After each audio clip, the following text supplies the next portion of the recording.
yaasa ka se ka hakili falen ani lɔnniya kurama ɲɛnaman di limamiw ani wajulikɛlaw ma.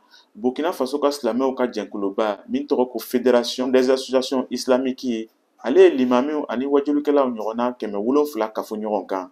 Ni maakulu ninnu na Wagadugu ka bɔ jamana mara 13 ninnu bɛɛ ra. Ni degelikala nin ti dɔwɛrɛ ye ka se ka faamuyali ɲɛnaman kɛ silamɛ diinɛ yɛrɛ kan ani ka se ka maa ninnu yɛrɛ ka kumakanw dakelenya min bɛ se k'a to buna adamaden tɔw ninnu yɛrɛ ka faamuyali ɲɛnaman kɛ. Musa Kwanda ye silamɛ jɛnkulu ka fédération ɲɛmaa ye.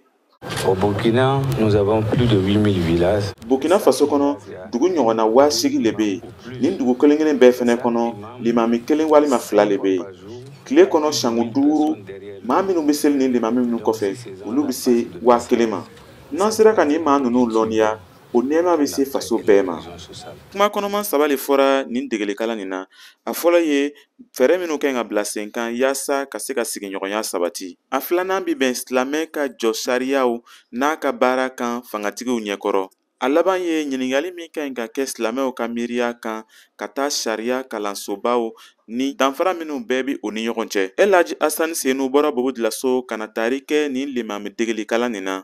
An k'ale lamɛn. An bɛ an ka communauté musulmane fo a président min ye El Hadji Musa Kwanda ye a ye initiative min ta k'an ka silamɛw limamuw minnu bɛ kuma an ka silamɛw tulo kɔrɔ saga ni wagati bɛɛ k'o bɛɛ lajɛ nin waati in na yan bi o bɛ yan mɔgɔ 700 bi ka se ka formation kɛ ka dalakan yira o la kuma min ka kan ka fɔ nin wagati in kɔnɔ ka don silamɛw tulo kɔnɔ parce que an bɛ wagati min kɔnɔ an bɛ a ɲini an ka jamana ba bɛ sigi cogo o cogo o y'i fɔ ka bɛn ka sɔrɔ a la kumakan don ka gɛlɛn o ko ɲɛnamaya a bɛ daminɛ ni kumakan ye a bɛ laban ni kumakan ye kumakan ɲuman ka fɔ ka di sigiɲɔgɔn ma o bɛ se ka kɛ sababu ye bɛn bɛ na o bɛn in fana tɛ taa ka ɲɛ n'an m'a yira an ka limamuw na minnu bɛ juma misiriw kunna minnu bɛ misiriw kunna saga ni wagati bɛɛ kumakan min ka ɲi ka fɔ ka don mɔmɛnw tulo kɔnɔ